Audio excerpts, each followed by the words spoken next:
Oke, kita sambut narasumber kita, Ibu Pujiatun. Haleluya. Selamat sore, Ibu. Selamat sore, Pak Pendeta Ya, Yusuf apa Manugolo. kabar? Luar biasa, puji Tuhan. Ya, Bu, suaranya bisa agak besar sedikit, Bu, biar Ya. lebih terdengar. Ya, lebih dekat ke ini ya, ke mic-nya atau ke handphonenya.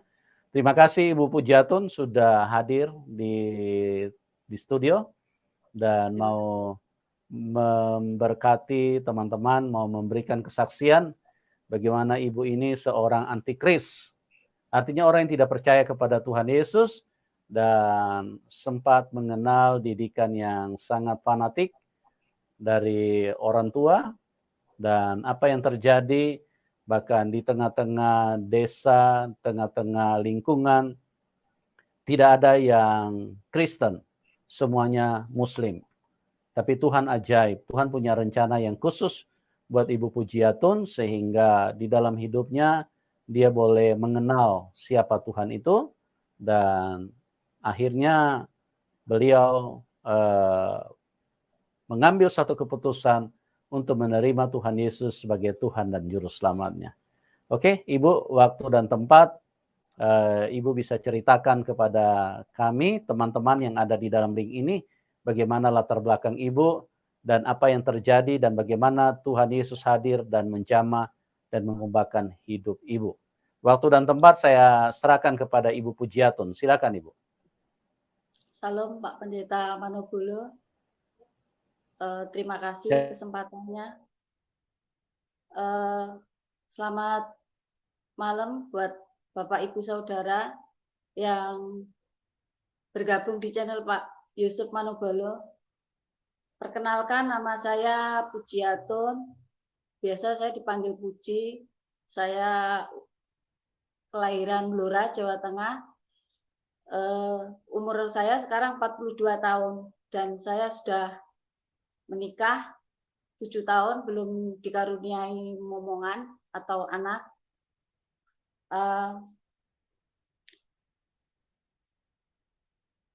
Terima kasih. Maaf saya belum pernah kesaksian, hanya bersaksi di teman-teman saya saja yang Muslim. Saya dilahirkan di sebuah desa di Jawa Tengah, Blora, yang hampir semua Muslim, tidak ada yang Kristen. Nenek saya dan tante saya itu fanatik. Mereka juga mondok, tapi mama saya kurang, gitu. Saya umur 5 hari sudah berpisah sama papa saya karena mama saya memilih berpisah sama papa saya waktu saya di usia 5 hari. Karena papa saya judi, hampir nggak pernah di rumah gitu, tiap pulang-pulang cuma makan, gitu saja. Mengambil uang mama saya mau buat melahirkan saya, dicuri untuk judi. Jadi akhirnya mama saya memilih begitu saya lahir 5 hari untuk pulang ke rumah nenek saya. Jadi saya umur bayi sampai 6 tahun ikut nenek saya karena mama saya janda gitu. Jadi umur 0 sampai 6 tahun tuh saya sangat bahagia karena nenek saya kan di situ termasuk orang terpandang, kaya dan mengutamakan pendidikan. Jadi biasa kalau nenek tuh suka memanjakan cucunya gitu. Jadi hampir saya nggak pernah kena marah gitu. Kebetulan nenek saya itu punya anak yang paling kecil tuh usianya hampir sama usia saya, kelahiran 77. Jadi masih menyusui om saya. Jadi saya juga minum air susunya nenek saya gitu. Waktu itu mama saya melahirkan saya itu keadaan dalam keadaan sakit. Jadi semua bengkak gitu waktu itu ceritanya gitu. Jadi melahirkan begitu saya lahir tuh mama saya sempat nggak sadar gitu. Di situ jadi saya sangat waktu masa kecil saya sangat bahagia, tapi di saat mama saya menikah lagi di usia saya umur 6 tahun, otomatis saya ikut mama dan papa saya tiri gitu. Jadi di situ saya ngerasain yang hidup buat saya nggak adil gitu.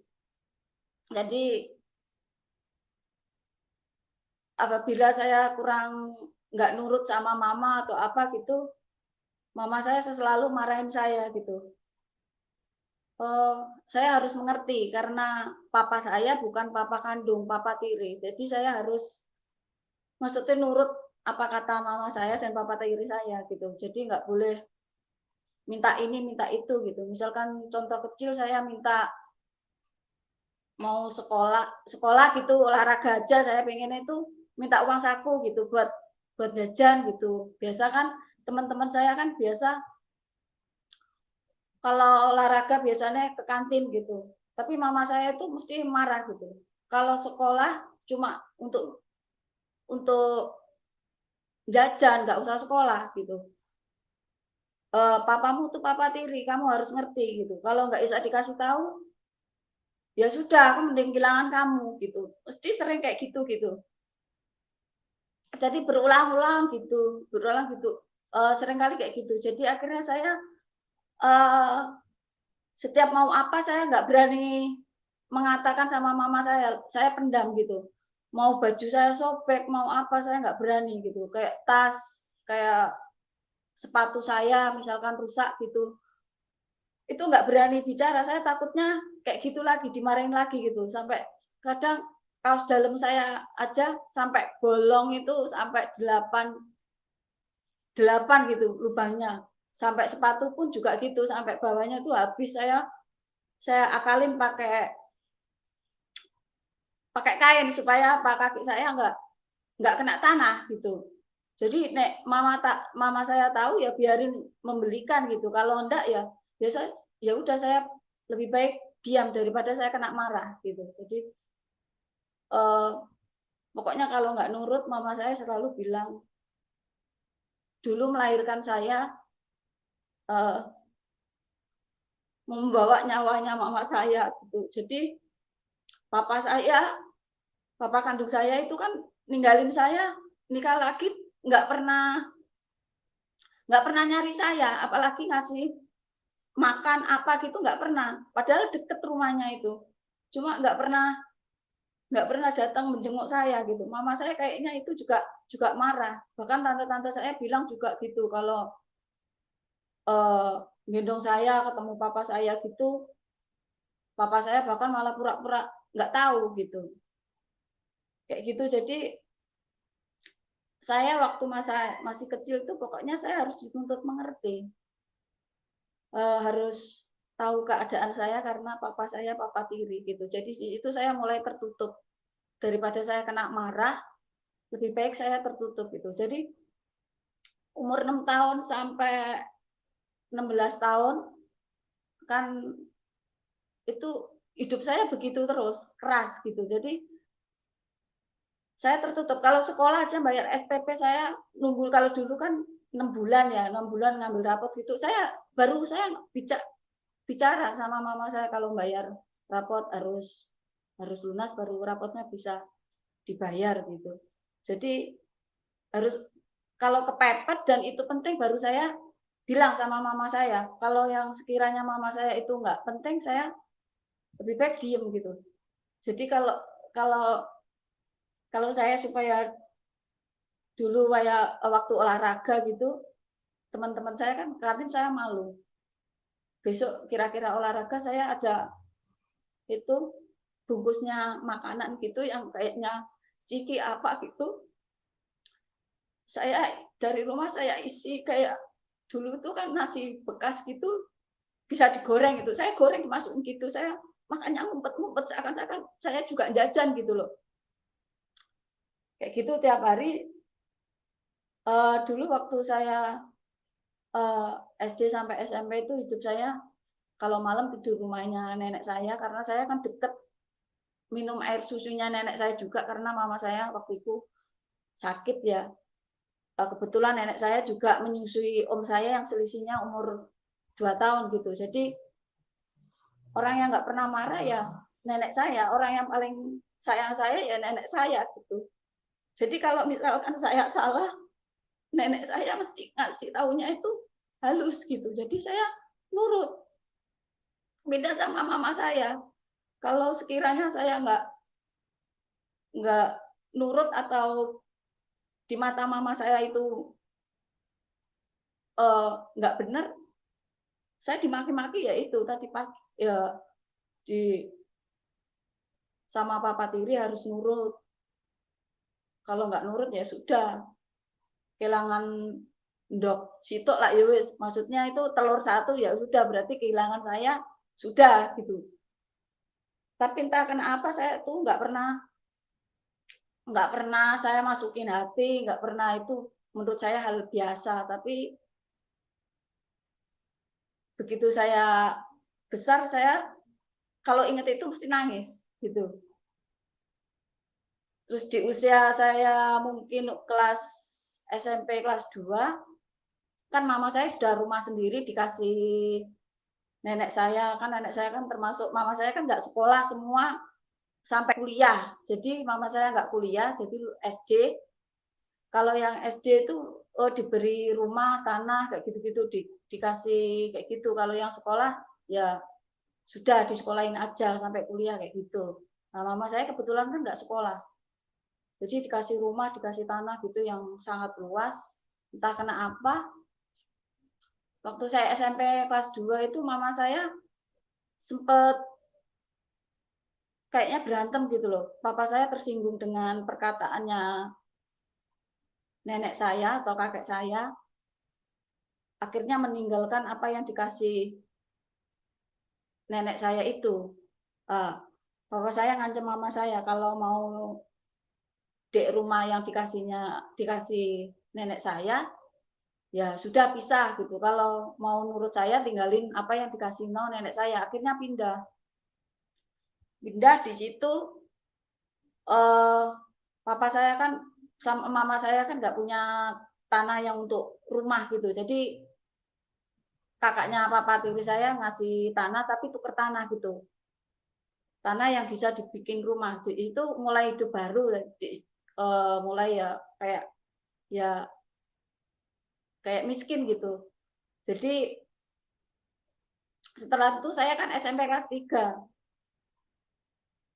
SMP kelas 3 mama saya itu sebenarnya mampu nyukalain saya sampai SMA bahkan kuliah itu mampu. Tapi entah kenapa saya nggak mau nyokolain saya gitu.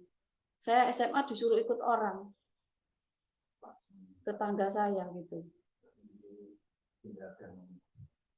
Jadi hidup saya itu keras di situ sering dimarahin mama saya. Akhirnya saya ikut orang sekolahnya SMA itu. Akhirnya saya kerja di Surabaya tahun 99 kerja di perusahaan sepatu.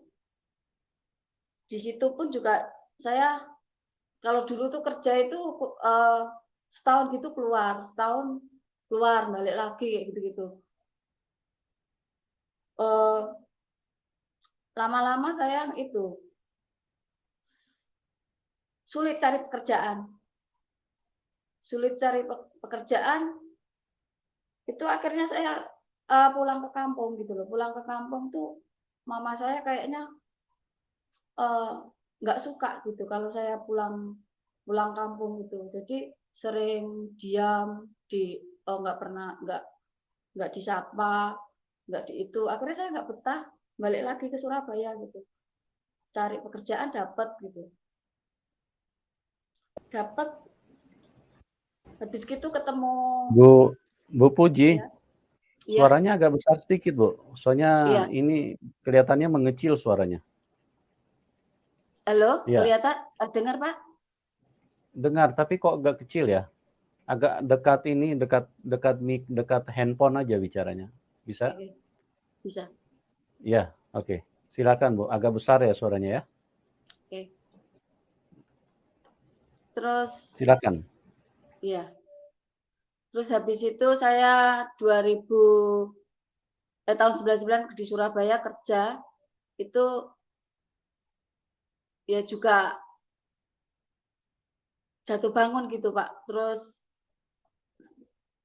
sempat sempat waktu kerja di perusahaan tuh ketemu suami saya di sebuah mall gitu, dikasih nomor HP, nomor telepon rumah. Eh, habis gitu saya sudah saya nggak percaya sama dia, saya HP nomor HP-nya saya buang, tapi begitu saya buang tuh malamnya tuh mimpi kayak seakan-akan saya di rumahnya orang yang kemarin saya ketemuin gitu loh. Untungnya saya nomor telepon saya buang tuh sampahnya nomor teleponnya belum kebuang ke tong sampah, tak ambil lagi gitu loh. Akhirnya sampai di situ akhirnya berteman gitu, Pak. Berteman di situ juga keluarga saya mungkin penilaiannya negatif karena saya umur 22, suami saya umur 39. Terus suami saya Cina, saya Jawa gitu. Jadi penilaian keluarga saya itu takutnya suami saya itu punya punya istri dan anak gitu. Jadi dilarang menganggapnya saya tuh pokoknya dinilai negatif. Saya sudah nggak benar sama suami saya, sudah mungkin ya saya memaklumi mungkin penilaiannya negatif gitu. Jadi akhirnya saya itu dimaki-maki keluarga saya gitu. Terus waktu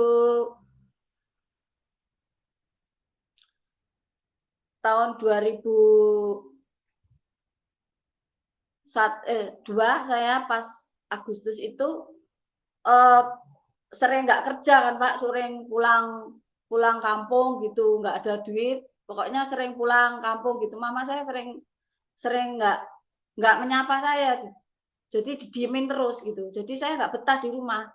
Terus balik lagi kayak gitu, balik ke Surabaya.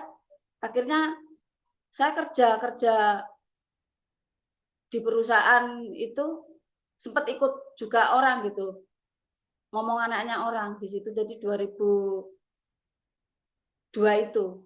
Nah, di situ saya sering kan kalau ngomong anaknya orang tuh kadang-kala kan suruh muterin lagu kayak gitu-gitu, lagu mau tidur gitu. Waktu itu ada lagunya Pak Niko Raharjo itu satu kaset, mesti saya kalau mau nidurin momongan saya itu mesti nyanyi lagu itu gitu loh. Momongan saya itu tidur. Waktu itu saya nggak, kalau ada Yesusnya saya nggak bicara, saya diem, hanya bilang Tuhan gitu aja. Di situ jadi majikan saya senang gitu. Jadi saya suka-suka nyanyi kayak gitu-gitu, seneng. Akhirnya saya keluar, majikan saya juga agak kecewa gitu. Terus itu tahun 2002. Terus 2002 pertengahan itu ya wirawiri itu kayak pulang ke Blora ke Surabaya, pulang ke Blora ke Surabaya itu mama saya mungkin kayaknya nggak kerja, nggak ada duit, jadi kayak kayak apa ya, nggak suka sama saya kalau pulang. Saya perasaan saya saat itu di situ. Jadi eh, akhirnya saya balik lagi ke Surabaya. Ke Surabaya itu dek teman-teman saya yang kos, akhirnya di situ nggak punya duit saya waktu itu. Saya dikasih makan teman saya karena saya ongkos aja pulang ke Surabaya itu saya jual jual sendok saya gitu. Waktu saya kerja itu kan sering beli kayak sendok, kayak piring gitu. Saya ongkos untuk ke Surabaya jual sendok ke teman-teman saya di kampung. Karena minta mama saya kan nggak mungkin dikasih gitu, pasti marah-marah gitu. Jadi itu. Terus saya kan nggak punya duit, di teman saya kan saya butuh makan. Saya cari kerjaan belum dapat, di rumah sudah kayak gitu. Akhirnya saya telepon ini yang sekarang jadi suami saya, bertemanan kan. Tapi saya kan nggak berani minta-minta, Pak. Saya tuh berat kalau mau minta gitu atau pinjem gitu susah karena sudah terbiasa sama mama saya suruh mengerti gitu. Jadi saya berusaha apa-apa untuk menyimpan sendiri, untuk menyelesaikan sendiri gitu. Waktu di situ malah teman saya ini yang jadi suami saya sekarang ini marah-marah gitu. Marah-marah berarti kan nggak sesuai yang saya harapkan gitu loh. Padahal saya ini saat itu butuh pertolongan. Saya butuh makan. Saya butuh tempat. Terus suami saya ini kan waktu itu teman saya ini kan terus pergi gitu loh. Padahal saya berharap saya itu dikasih duit gitu untuk makan gitu, untuk pegangan. Saya sudah menyiapkan dari desa itu bawa racun tikus yang kecil-kecil itu. Karena nanti nih misalkan aku di kampung kayak gini, saya merasa nggak punya orang tua, nggak ada yang peduli sama saya. Yang saya rasa peduli itu suami saya ini, teman saya ini ternyata tidak sesuai yang saya harapkan. Saya minum racun itu di depan nih teman saya ini, mungkin dikira itu nggak racun atau nggak apa ya, ditinggal pulang gitu loh. Ternyata reaksi mungkin setengah jam atau seperempat reaksi racun itu. Teman muntah-muntah saya sudah berkunang-kunang, teman saya itu sudah di perjalanan ditelepon teman saya. Akhirnya saya itu dibawa ke rumah sakit Undaan Surabaya naik becak gitu. Jadi kayak masih sadar gitu. Jadi di UGD itu ditanyain. Waktu itu KTP juga saya itu nggak begitu mementingkan. KTP itu sudah dulu kan nggak seumur hidup gitu loh. Ada tahunnya itu habis gitu. Ditanyain, sambil ditanyain di UGD itu ditanyain. Terus teman saya itu minta nomor telepon tante saya. Saya sempat masih bisa ngasih nomor telepon tante saya gitu yang di Surabaya gitu, adiknya mama saya gitu loh. Kebetulan kan kuliah di sini dulu gitu loh, terus punya suami di sini gitu. Datang terus saya nggak tahu, lupa saya juga sampai saat ini saya nggak pernah tanya. Suami saya datang waktu itu masih jadi teman. Datang ke UGD, saya sudah di UGD itu agak sadar, ditanya-tanya susternya masih bisa gitu. Tapi saya tuh melihat langit itu kayaknya deket gitu, deket sekali. Saya bisa ngerespon orang suster bicara, tapi saya sudah kayak di alam lain gitu. Tuh terbang orang pakai baju putih-putih gitu. Orangnya senyum, bilang nggak boleh ikut saya. Saya nggak boleh ikut. Pokoknya saya nggak boleh ikut gitu. Jadi saya kayak didorong-dorong gitu. Didorong kalau mau terbang gitu, didorong lagi suruh turun saya. Sudah kalau mau terbang disuruh turun.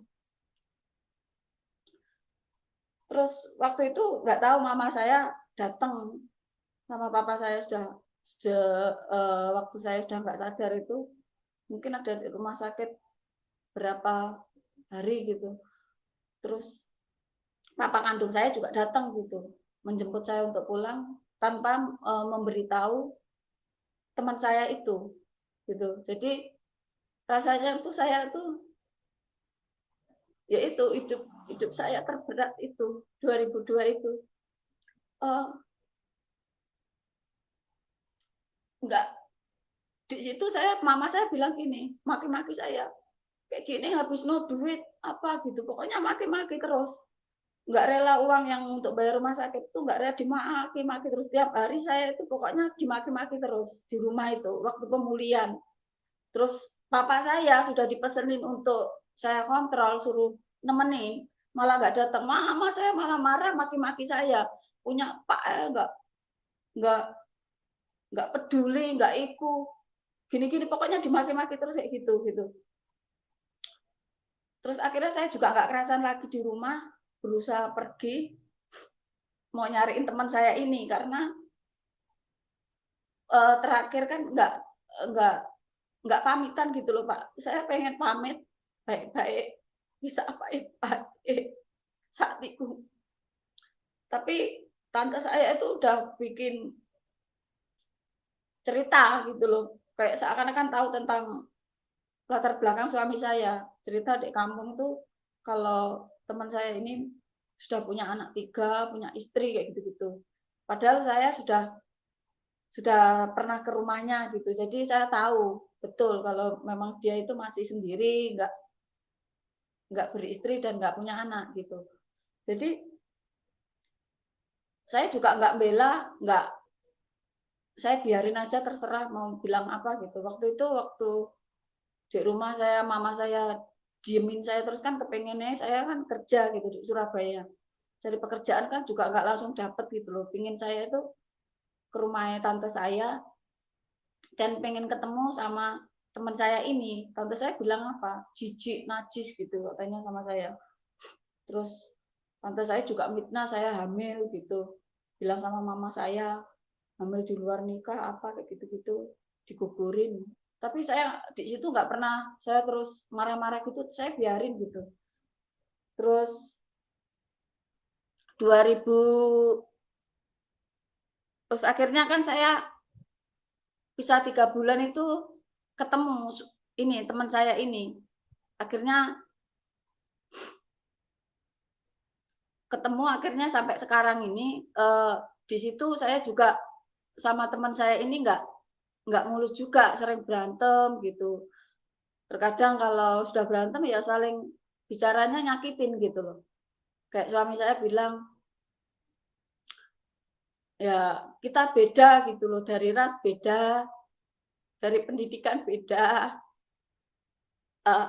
Saya juga pengennya dapet yang Chinese gitu. Pendidikannya sama kayak gitu. Begitu juga kamu pasti pengennya juga sama, seiman, terus orang Jawa gitu. Kayak gitu. Jadi saya diem gitu. Cuma nggak entah kenapa saya itu yakin kalau suami saya ini jodoh saya, nggak tahu dalam hati saya itu seperti itu terus gitu loh. Akhirnya 2000 kan saya sempat kerja newster juga loh, Pak. Punya pengalaman di situ. Jadi setiap saya kerja itu majikan saya suka gitu karena saya orangnya bersih terus rajin gitu loh, nggak hitungan pekerjaan walaupun ngomong tapi saya mau ngerjain kerjaan apa aja gitu kalau bisa ngatur waktu gitu.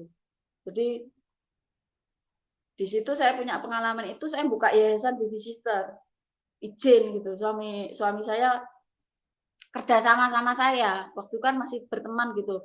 Dia mengontrakkan rumah gitu. Jadi di situ saya mulai buang-buang brosur apa kayak gitu-gitu. Tapi sulit itu nggak nyari orang atau nyalurin babysitter kan nggak semudah itu, Pak. Terus akhirnya sering tiap hari itu pokoknya berantem gitu. Tapi entah kenapa tuh uniknya itu bisa bertahan gitu, walaupun berantem kadang pukul-pukulan, wis maki-maki gitu loh. Apa aja keluar gitu. Itu sampai sampai sampai berulang-ulang gitu loh. Akhirnya saya kontrak itu pindah ke itu 3 tahun, pindah lagi 3 tahun, terus entah kenapa saya pindah itu kontrak pengen deket dia gitu. Akhirnya kontrak deket rumahnya gitu. Di situ saya tapi nek masalah keiman di situ saya mulai bimbang gitu dengan agama saya. Tapi kok kebanyakan dikelilingi orang Kristen tuh kebanyakan baik gitu loh, nggak cuma di bibir saja gitu loh. Kebanyakan tindakan gitu. Tapi saya juga bingung gitu loh. Teman saya itu ada yang dari Islam itu masuk Kristen gitu. Saya benci gitu. Saya sering maki-maki gitu. Menurut saya itu dia keluarganya nggak fanatik, jadi gampang goyah gitu. Jadi kayak gitu gitu. Bahkan teman saya itu sering telepon, ayo cepet nikah gitu. masuk Kristen gitu. Oh, teman saya maki-maki gitu. Bahkan suami saya aja pernah berantem, saya maki-maki gini. Kan saya tahu ada kayak ada salib, ada patungnya Tuhan Yesus itu, saya maki-maki. Kamu tuh kayak ini loh, persis kepalanya kayak gini, wes persis lah. Tuhan kok kayak gini, saya bilang gitu. Sempat kayak gitu, sempat pokoknya kalau ada orang murtad gitu saya benci. Terus 2 hari saya pindah deket suami saya itu, akhirnya saya lama-lama punya rasa kasihan sama suami saya. Karena menurut saya itu sudah terlalu membebani, terlalu lama gitu. Kasihan saya.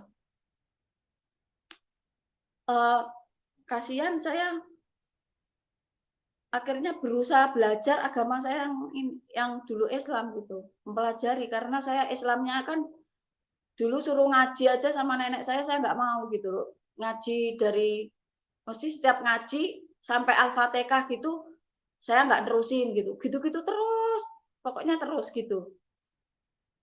Sholat pun jarang gitu, saya punya ruko aja yang beliin suami saya.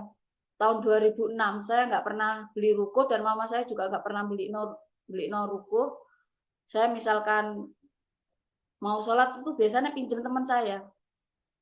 Kayak gitu. Misalkan saya sholat pun nanti 1 bulan sholat terus, nanti bolong-bolong kayak gitu.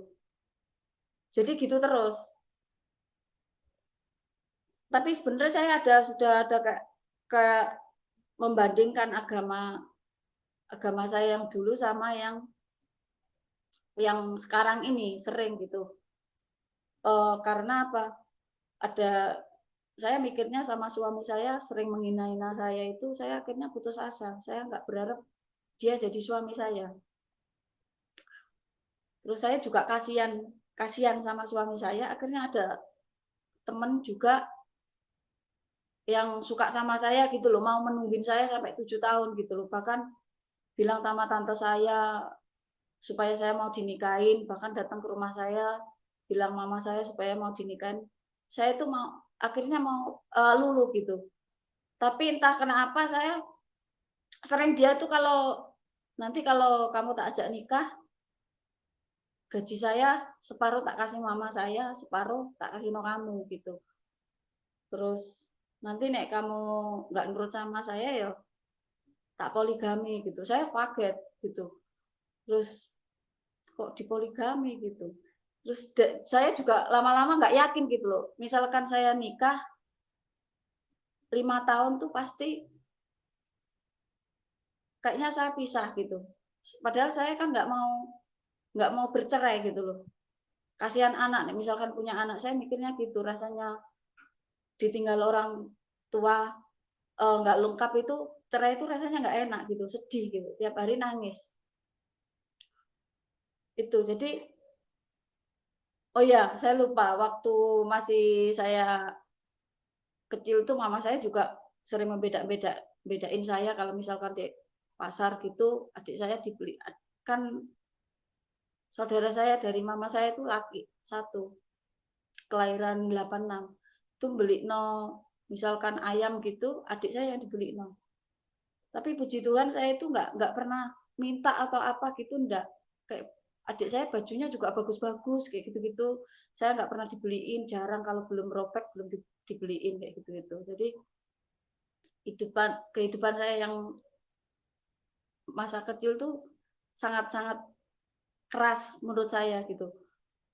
Terus habis itu saya sempat ya ini mempelajari agama ini, Mbak Deno. Cuma saya nggak jujur, saya Muslim nggak bisa mengaji karena saya dulu kalau suruh ngaji nggak mau gitu loh. Ya cuma hafalan alif ba ta kayak gitu-gitu. Terus yang saya hafalin cuma sholat 5 waktu, apa Al-Fatihah kayak gitu-gitu. Terus gitu, terus terang saya nggak bisa ngaji. Pernah ikut ngaji aja saya ibu-ibu pengajian saya cuma bacanya lewat buku tulisan aja. Arabnya saya nggak bisa gitu. Itu jadi saya mulai ragu itu sering ragu, pokoknya saya ragu gitu loh di antara agama saya karena apa? Kok kalau di Islam itu kok perempuan itu kayak misalkan kayak bagian gitu lebih banyak laki bisa poligami sampai 4, perempuan nggak boleh. Terus harus kayak misalkan menikah tetap yang diutamakan tuh ibu bukan istri kalau kalau di Islam itu saya dulu sempat banding-bandingnya kayak gitu. Terus saya lihat kayak dulu pernah ada kayak kerusuhan yang pakai baju putih-putih itu kayak gitu saya akhirnya jadi bimbang gitu loh. Tapi bimbang tapi saya berusaha untuk meyakinkan saya kalau pilihan saya ini benar karena semua keluarga saya kan muslim gitu. Terus di kelurahan saya tuh nggak ada gereja, nggak ada yang Kristen gitu, semua muslim. Terus walaupun saya ragu tapi tetap saya berusaha untuk mendalami Islam. Saya akhirnya beli ruko sendiri tahun 2012 itu. Beli ruko sendiri untuk saya pengen sholat, pengen deket sama Tuhan saya, Nabi saya waktu itu. Beli ruko sendiri, ternyata beli ruko itu ternyata di Matahari itu bunyi sensornya pengamannya itu yang di ruko itu bunyi, saya ditangkap sama satpam gitu. Padahal saya udah bayar. Akhirnya di situ kan karena ada struknya jadi ada buktinya ya, satpamnya nggak itu akhirnya. Itu terus saya sholat duha, pokoknya sholat duha, sholat tahajud kayak gitu-gitu. Karena saya pekerjaan sepi nggak ada waktu itu, pekerjaannya sepi, babysitter nggak ada. Saya kan punya menyalurkan babysitter dan penitipan anak. Sepi waktu saya pindah deket suami saya itu sepi. Jadi saya makan aja dikasih suami saya gitu tiap bulan gitu. Dari situ kan saya kasihan gitu, udah ngeluarin duit untuk bayar kontrakan mahal. Terus saya kan ditemenin mbak juga pembantu gitu loh. Suami saya juga yang gaji gitu loh. Jadi suami saya tuh ngirit-ngirit untuk dirinya sendiri tapi mengutamakan untuk saya gitu. Jadi suami saya itu sangat sangat baik waktu itu. Saya nggak minta, dia ngerti gitu. Belum minta saya ngerti. Saya juga nggak pernah selama 14 tahun itu berteman itu saya nggak pernah minta-minta, nggak pernah minta ini minta itu gitu. Jadi kalau dikasih saya terima gitu. Jadi saya banding-banding mulai 2012 itu saya pengennya ya mau menekuni agama saya yang muslim itu karena saya pengennya meninggalkan suami saya. Rasanya saya kasihan. Saya jadi bebannya dia gitu loh. Saya harus sudah yayasan saya mikirnya yayasan saya mau saya tutup dan saya mau kerja suster gitu waktu itu dalam batin saya, tapi saya nggak mengutarakan sama ini teman saya ini. Jadi tapi sering berantem terus. Jadi saya berantem sama teman saya ini, saya tuh sedih saya karena saya punya orang tua tapi nggak peduli gitu loh, punya dulur, punya saudara juga nggak peduli gitu loh. Cuma mereka kebanyakan memanfaatkan saya gitu loh. Jadi kalau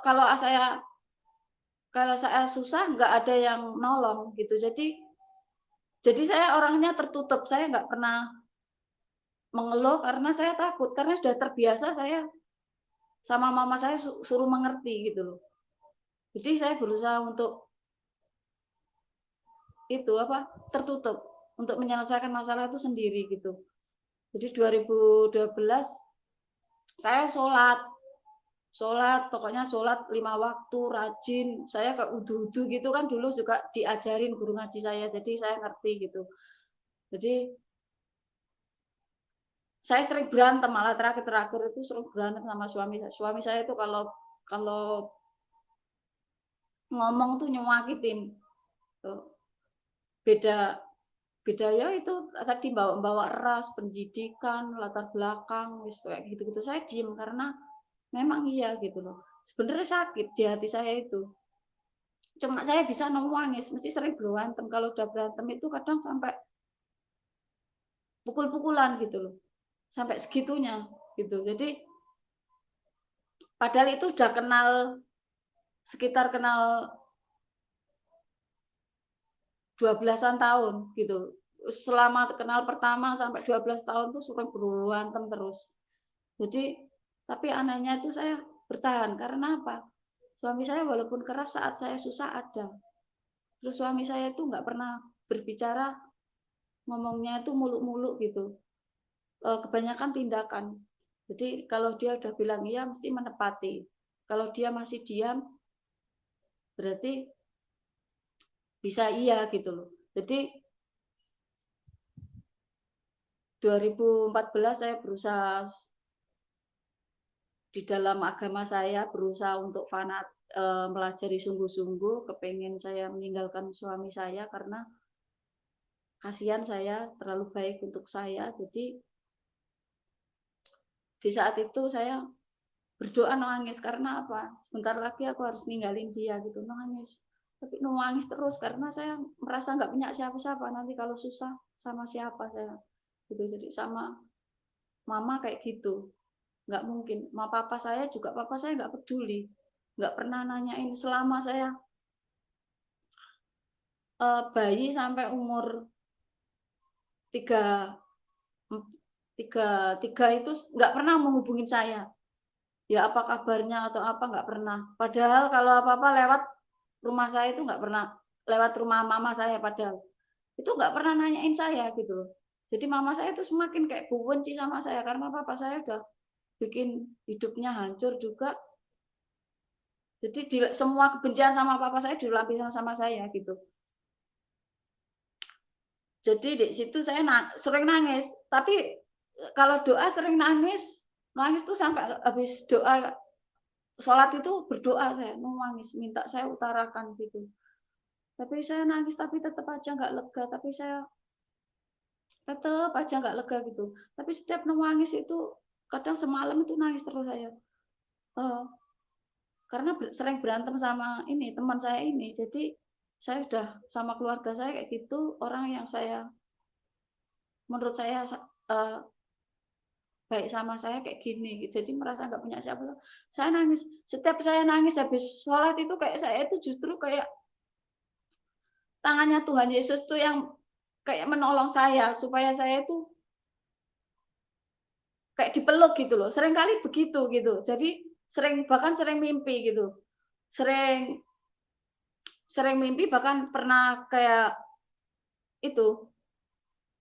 Saya lihat diri saya mau dijemput kuda putih gitu loh. Di situ. Jadi sering mimpi kayak gitu. Jadi sering mimpi Tuhan gitu, Tuhan Yesus. Jadi di situ tapi saya masih tetap bimbang gitu loh. Tak anggap aja itu setan gitu. Jadi tetap sholat gitu. Begitu saya 2012 berusaha belajar untuk taat sama agama saya, benar-benar ingin mendalami, tapi Tuhan justru menyelamatkan saya. Waktu itu suami saya bilang, saya mau nganterin perpuluhan, saya kan suami saya kan nggak pernah ke gereja walaupun Kristen, ke gerejanya itu kalau Natal, tapi dia selalu dengerin kayak firman Tuhan lewat radio, lewat apa kayak gitu. Cuma saya nggak pernah lihat dia kalau makan berdoa atau apa gitu, nggak pernah gitu. Juga nggak pernah ngajak-ngajak saya harus ke gereja, harus apa gitu, nggak pernah gitu. Sangat menghormati saya gitu, agama saya yang dulu gitu. Jadi begitu suami saya bilang begitu, saya antar gitu. Karena saya pengennya, karena sebentar lagi saya akan meninggalkan kamu. Karena saya nggak mau ngerepotin kamu. Saya kasihan, maksudnya kalau ada aku terus, suami saya nggak akan nikah gitu loh. Karena suami saya waktu itu kan 2014 itu kira-kira sudah usia 55, berapa ya? 62 kan, suami saya kelahiran 62. Terus saya antar ke GBPS Sawan. Di situ saya antar, suami saya bilang ini nggak usah gitu. Saya tetap pengen nganter gitu. Tapi saya ngomong gitu tuh kayak nggak ada beban, nggak ada saya Islam atau apa, Islam kok nganter itu enggak. Saya pokoknya pengennya nganter gitu. Dengan mulut saya nganter, saya anter gitu. Terus di situ saya nganter, semua kan orang lihat gitu. Saya mungkin kalau jemaat situ asli kan pasti tahu lah, kayak penerima tamunya atau apa kayak gitu itu. Pas di situ itu saya lupa bulannya, cuma perkiraan Juni atau Juli ya. Pas perjamuan Kudus. Perjamuan Kudus, saya entah kenapa dengerin lagu gereja itu badan saya terasa kayak di strom gitu loh. Panas, badan saya itu panas, saya nangis. Saya datang ke gereja itu pertama itu dengerin lagunya itu nangis saya nggak ikut nyanyi, tapi saya nangis terus itu sampai nggak tahunya perjamuan Kudus, saya nggak tahu itu apa gitu. Suami saya bilang gini, duduk di sebelah saya itu, jangan, kalau kamu nggak yakin jangan gitu, bilang gitu. Tapi saya nggak saya hiraukan perkataan suami saya, tapi tetap saya ikut perjamuan gitu loh. Saya nggak paham, pokoknya saya ikut gitu. Saya minum, habis itu tetap nangis sampai saya datang itu, sampai pulang saya nangis. Badan saya itu kayak rasanya itu tenaga saya habis. Karena apa? Datang sampai 2 jam tuh nangis terus saya di situ. Jadi di gereja itu nangis terus saya, sampai orang-orang tuh ngeliatin, mungkin dipikir mereka kan nggak tahu nek saya masih muslim, dan dikirain mungkin saya pasti banyak masalah atau apa, nggak tahu saya. Terus suami saya pas pulang bilang gini, saya kepengen jadi jemaatnya GBPS ini gitu, karena mami papi emak saya kan di sini gitu. Terus oh ya aku ya udah aku ikut gitu. Suami saya, jangan, kalau kamu belum yakin jangan gitu. Suami saya bilang gitu terus, tapi saya pokoknya nggak apa-apa, pokoknya aku ikut gitu. Akhirnya saya ikut mendaftarkan, ikut PA pembawaan Alkitab gitu di situ. Jadi berapa bulan ada 8 kali pertemuan gitu. Waktu itu ya bulan Agustus. Terus ikut pemahaman Alkitab itu akhirnya beberapa pertemuan suami saya ini ngajak nikah gitu. Begitu. Padahal saya nggak kepikir, sudah saya lupakan untuk menikah sama dia, karena itu nggak mungkin, mustahil gitu loh. Karena dia sering terakhir kan sering maki-maki saya, nggak tipenya dia. Pendidikan beda, karena suami saya kan sarjana ekonomi, jadi beda, terus rasnya juga beda gitu. Jadi pokoknya banyak perbedaan lah. Suami saya itu sering bilang begitu. Jadi saya udah diem, saya nggak mau bela diri, walaupun saya sakit, tapi ya sudahlah gitu. Jadi waktu di GBPS Awan itu saya udah daftarin mau dibaptis. Akhirnya saya pokoknya mengalir begitu aja. Saya pokoknya mau dibaptis pertemuan 8 kali atau berapa, saya lupa. Kebetulan pas pertemuan 3 kali atau 2 kali ketemu pendeta yang ngasih PA.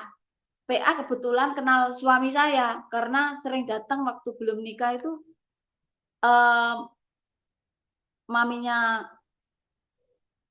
suami saya ini kan sakit, sering dijenguk gitu loh. Terus suami saya sering juga suruh datang ke gereja gitu, tapi nggak pernah mau gitu. Jadi kebetulan begitu buka pintu kantor itu mau PA itu kaget gitu, saling kenal gitu loh. Akhirnya cerita-cerita kenal, terus ya akhirnya PA-nya itu dibantu itu, semua dibantu untuk baptis, untuk suami saya kan ngajak nikah, surat-surat nikah itu sudah dibantu semua gitu loh. Jadi di situ, jadi saya kenal, akhirnya di situ saya dibaptis, nikah, saya takut bilang sama orang tua saya. Ya apa caranya saya bilang gitu kalau saya sudah mau menikah dan saya sudah PA gitu. Waktu itu belum dibaptis saya tapi bilangnya gini sama adik saya nggak berani bilang sama mama saya. Beraninya sama tante saya di sini saya bilang saya mau nikah di gereja. Sama siapa? Saya kasih tahu sama ini gitu. Sama Roni gitu atau Benny gitu. Terus ya nggak apa-apa, nggak apa-apa gitu. Terus tante saya itu bilang gini, ya apa kamu muslim?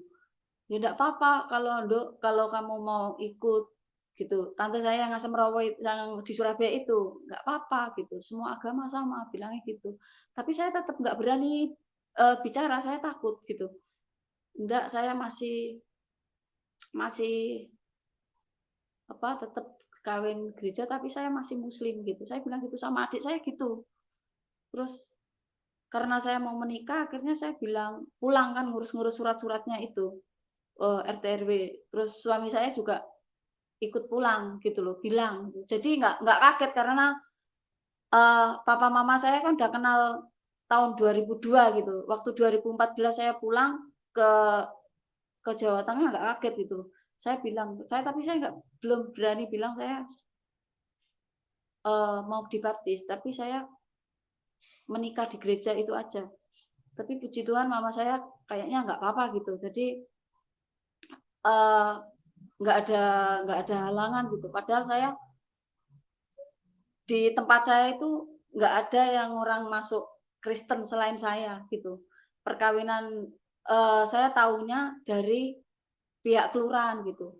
Karena saya nggak bisa wirawiri ngurus surat untuk menikah itu karena apa? Jaraknya jauh, saya diurusin pihak kelurahan gitu. Jadi bilang gini, soalnya saya nggak pernah ngurusin surat menikah Kristen, jadi baru pertama kali ini dan nggak ada orang masuk Kristen di desa sini gitu, di kelurahan ini. Terus nggak ada juga orang menikah Kristen gitu, bilang gitu. Jadi cuma bilang gitu. Puji Tuhannya itu saya nggak tahu ya kalau di depan saya, tapi tahunya mama papa saya Kristen itu dari Pak Gembala saya karena ikut ke gereja kan, dia bilang kalau saya sudah dibaptis, saya kenal sama suami saya 14 tahun, jadi sudah dibaptis, sudah itu, tapi reaksi mama papa saya tetap kayaknya baik gitu loh. Nggak ada yang itu, mungkin karena saya nikahnya kan telat, saya berpikir sudahlah saya nggak mau nikah gitu, sudah daripada saya nikah nanti punya anak cerai nanti seperti saya gitu, sakit. Jadi saya nggak mau gitu, saya mutusin untuk nggak menikah memang. Jadi nikah saya itu di usia 34 hampir 35, 10 Desember 2014 saya dibaptis 2014 tapi sebelum saya menikah. Jadi itu usia saya 34, suami saya 50, kelahiran 62. Jadi selisih 17 tahun. Perkenalan saya sama suami saya juga nggak begitu mulus, orang bilang semua orang saya simpenan gitu. Cuma saya nggak pernah ambil pusing omongan orang, yang penting Tuhan gitu. Jadi saya nggak pernah mempermasalahkan orang mau bicara tentang diri saya, apa itu hak mereka. Jadi saya nggak pernah ngurusin hal yang seperti itu gitu. Akhirnya 2014 saya nikah 10 Desember diberkati di GBPS Sawahan Arjuno yang kemarin dikena itu bom. Terus setelah saya nikah kan saya nggak kerja karena ikut suami saya di rumahnya suami. Ternyata saya kira setelah nikah itu bahagia, ternyata pernikahan saya juga nggak rame-rame karena saya berusaha untuk mengerti karena papa saya bukan papa kandung, mama saya juga rasanya juga nggak pengen, nggak nggak nggak ingin memisahkan saya. Jadi saya nikah itu baju pakai baju dari gereja, jadi gratis. Pokoknya bondo nekat gitu. Jadi nggak punya, mama saya juga nggak bantu, semua saya selesaikan sendiri sama suami saya gitu. Jadi di situ. Jadi kalau saya masuk Kristen dari keluarga sih nggak ada yang maksudnya menolak gitu. Di depan saya itu enggak. Jadi kayak tetangga pun enggak gitu. Tahu semua, saya tahu saya Kristen, cuma saya sama tante om saya nggak berani karena mereka kan fanatik gitu. Jadi saya nggak berani bilang kalau saya sudah Kristen atau apa kayak gitu, itu nggak berani. Jadi ternyata saya datang ke rumahnya suami saya itu juga nggak mulus, sering berantem, apa-apa sedikit-sedikit berantem. Baru kemarin nikah aja berantem gitu, sampai tonjok-tonjokan, sampai sampai saya dijodohin suami saya di ranjang itu sampai bengkak sini saya, itu sampai beset gitu. Jadi berantem terus. Kalau berantem sudah bertengkar tuh nggak cuma mulut, tangan tonjok-tonjokan gitu. Jadi tapi anehnya itu bertahan gitu. Jadi sampai 5 tahun. Tapi saya sudah begitu saya 5 tahun kan saya berusaha belajar Kristen ya, ke gereja tiap hari saya berusaha untuk baca firman, saya nggak mau mikirin perkataan suami saya ingin hidup sesuai firman-Nya Tuhan, walaupun suami saya mungkin perkataannya menyakitin saya nggak peduli, saya mau taat firman Tuhan. Jadi yang saya buat pedoman di situ gitu. Jadi saya tiap hari berusaha baca Alkitab karena dari gereja saya juga harus dianjurkan baca Alkitab gitu loh. Cuma saya nggak masih belum bisa sih tiap hari. Cuma saya berusaha tiap hari baca gitu. Walaupun 3 pasal, 2 pasal gitu baca.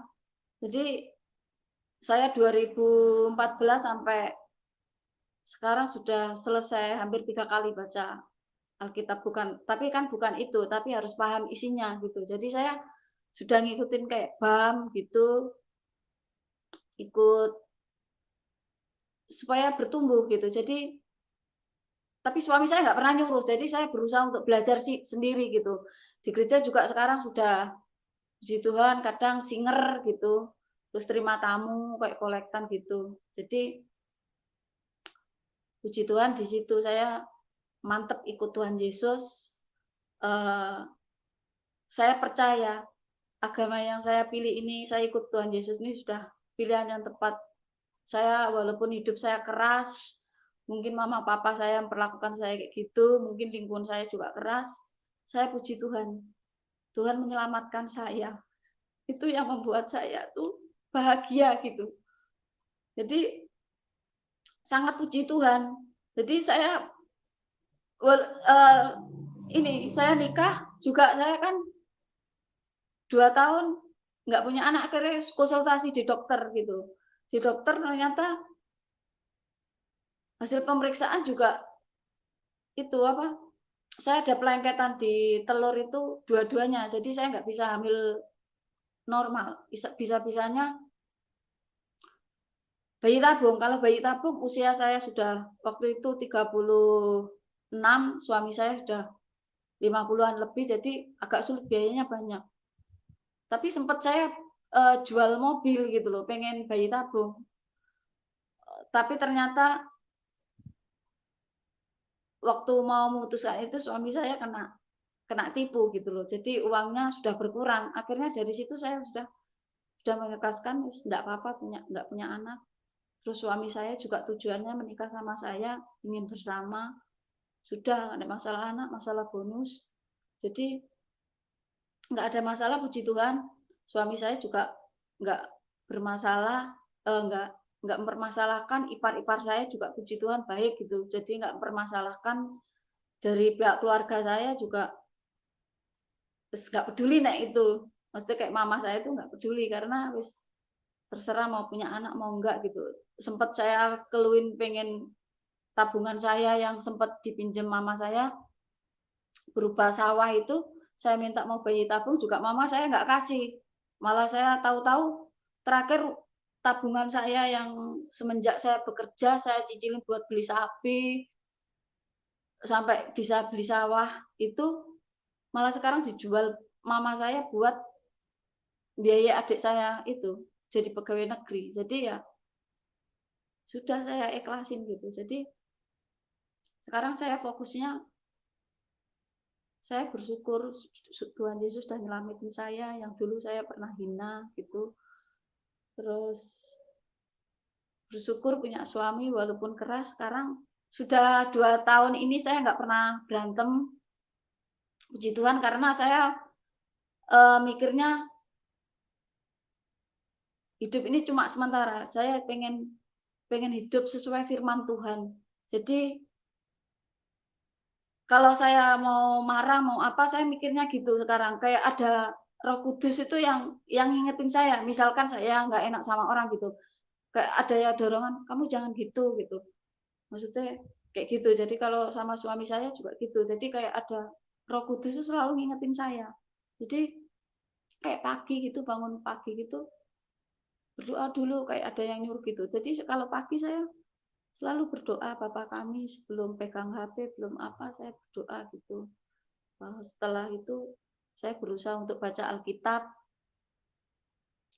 Jadi karena itu yang membuat saya akhirnya bisa mengendalikan pikir-pikiran saya negatif.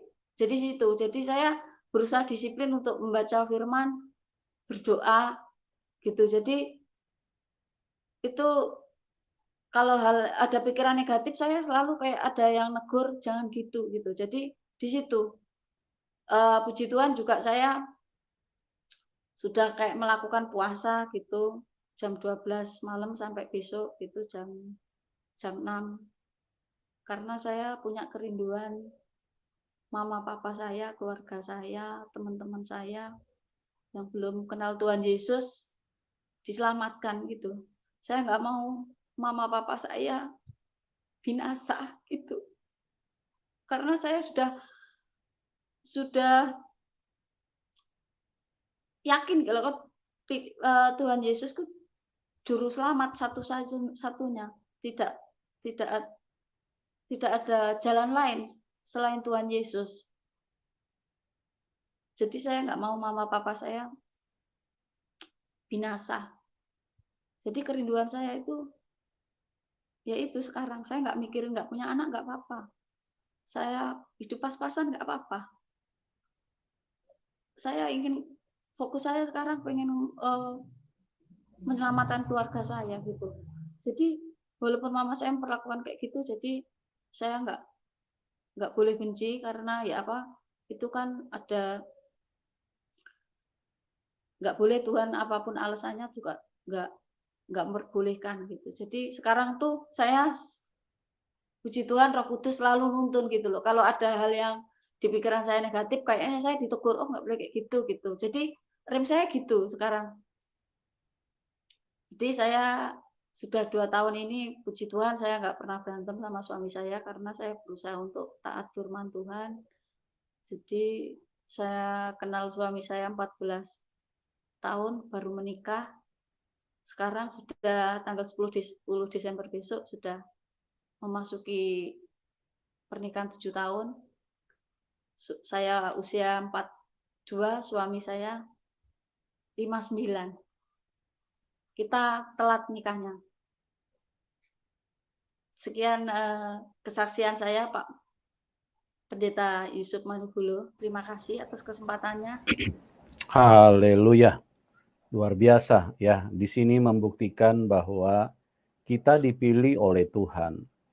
Bukan kita yang memilih Tuhan. Jadi sekalipun setelah percaya Tuhan Yesus ada goncangan, seperti perselisihan dengan suami, ataupun ada hal-hal lain yang mungkin kita belum pahami, tetapi karena Ibu Pujiatun ini dipilih oleh Tuhan, maka kuasa Tuhan tetap menyertai dia dan kita melihat keteguhan imannya. Dan itulah cara Tuhan menyelamatkan setiap manusia, sekalipun tadi sebelumnya dia sempat saling mengejek juga kepada suaminya tentang keyakinan yang diyakini oleh suami, tetapi semua itu tidak membuat Tuhan marah, membuat Tuhan kecewa, karena Tuhan itu adalah Tuhan yang maha baik, ya. Tuhan Yesus adalah Tuhan yang mengasihi semua manusia. Dialah pencipta semua manusia. Dia tidak mungkin marah kepada manusia, dia mengasihi manusia. Ya, jadi teman-teman, disinilah pembuktian bahwa Tuhan yang benar itu adalah Tuhan yang mengasihi semua manusia. Tuhan tidak marah-marah terus kemudian kurang ajar kau hina-hina ya orang yang percaya kepadaku. Tuhan tidak seperti itu. Tapi Tuhan sayang semua sama manusia. Dan kalau iblis itu mengajarkan kebencian. Ya, iblis itu bukan hanya mengajarkan kebencian, iblis itu mengajarkan supaya manusia bertikai, selisih paham, keributan, berantem. Bahkan iblis itu mengajarkan untuk manusia bisa saling membunuh, saling menyakiti. Ya, karena iblis itu memang haus darah, ya. Makanya iblis itu kalau menguasai seseorang, manusia jadi haus darah, jadi menghalalkan darah orang. Nah, inilah yang kita perlu waspada. Teman-teman, membedakan Tuhan yang benar dan Tuhan yang tidak benar itu sangat simpel. Karena Tuhan yang benar itu hakikatnya adalah kasih, mencintai semua manusia. Bahkan Tuhan Yesus mengajarkan kepada kita, kasihilah musuhmu dan berdoalah, mintalah berkat buat mereka. Itulah Tuhan. Ya, kalau iblis tidak ada belas kasihan. Yang ada cuman kekejian, yang ada dia dikatakan Alkitab dia adalah pembinasa keji. Dia adalah haus darah manusia, dia adalah pribadi yang sangat jahat. Dan kalau dia masuk dan menguasai manusia, maka manusia bisa saling membunuh, bisa saling melakukan hal-hal yang mencelakakan orang lain tanpa peduli, tanpa punya rasa belas kasihan. Dan pada kesempatan ini saya mau bertanya satu pertanyaan kepada Ibu Pujiatun, bagaimana komitmen Ibu? Karena ikut Tuhan Yesus ini banyak tantangan, harus pikul salib. Kira-kira kalau tantangan menjadi membesar di dalam hidup Ibu, kira-kira komitmen apa yang Ibu bisa sampaikan kepada teman-teman di sini? Kalau saya pribadi tetap maju terus. Pasti Tuhan nggak akan membiarkan anaknya jatuh gitu. Jadi tetap kuat. Jadi saya sampai maut pun saya tetap pilih Tuhan Yesus. Saya sudah yakin karena saya sudah membaca firman Tuhan, bukan karena omongan ini dan orang ini dan ini. Saya membaca sendiri gitu. Jadi saya yakin. Jadi tetap kuat. Amin. Luar biasa sekali. Tadi kita dengar pengakuan dari Ibu Pujiatun, bahkan dia belakangan ini dia mulai sering puasa. Untuk apa? Supaya doanya tidak terhalang, artinya dia mau berdoa buat orang tuanya, buat teman-temannya, buat keluarganya, supaya semua bisa selamat. Ya, jadi target daripada Tuhan itu bukan untuk supaya memperbanyak agama Kristen, tidak. Itu tidak penting. Itu cuma membuat pekerjaan menjadi banyak karena pergantian KTP. Tapi target daripada Tuhan adalah kita harus saling mengasihi. Kita harus saling tolong. Kita sudah diselamatkan Tuhan. Sudah dibawa kepada jalan kebenaran dan hidup untuk menuju ke surga. Masa kita mau berdiam diri? Kita harus sampaikan. Kita harus tolong orang lain. Kita harus bersaksi. Kita harus berdoa buat mereka. Supaya mereka juga diselamatkan sama seperti Tuhan berkata, kasihilah musuhmu dan berdoalah buat mereka. Ada begitu banyak orang yang membenci kami karena tidak jelas apa alasan. Bahkan tidak ada alasan untuk mereka membenci kami. Tapi kami mengasihi siapapun Anda. Kami berdoa kasih Tuhan bisa tercurah di dalam hidup teman-teman. Dan pada kesempatan ini terima kasih buat Ibu Pujiatun yang sudah bersaksi. dan kami semuanya diberkati, dikuatkan. Bagi teman-teman yang diberkati yang mau mendukung Ibu Pujiatun, nomor rekeningnya kami taruh di layar deskripsi ya. Dan bagi teman-teman juga kami berdoa supaya kasih karunia Tuhan turun di dalam hidup Anda semua dan kita semua bisa diselamatkan dan bisa masuk surga. Oke, kita cukupkan sampai di sini dulu. Tuhan Yesus mengasihi kita semua, Tuhan Yesus memberkati kita semua, dan salam kemenangan. Amin.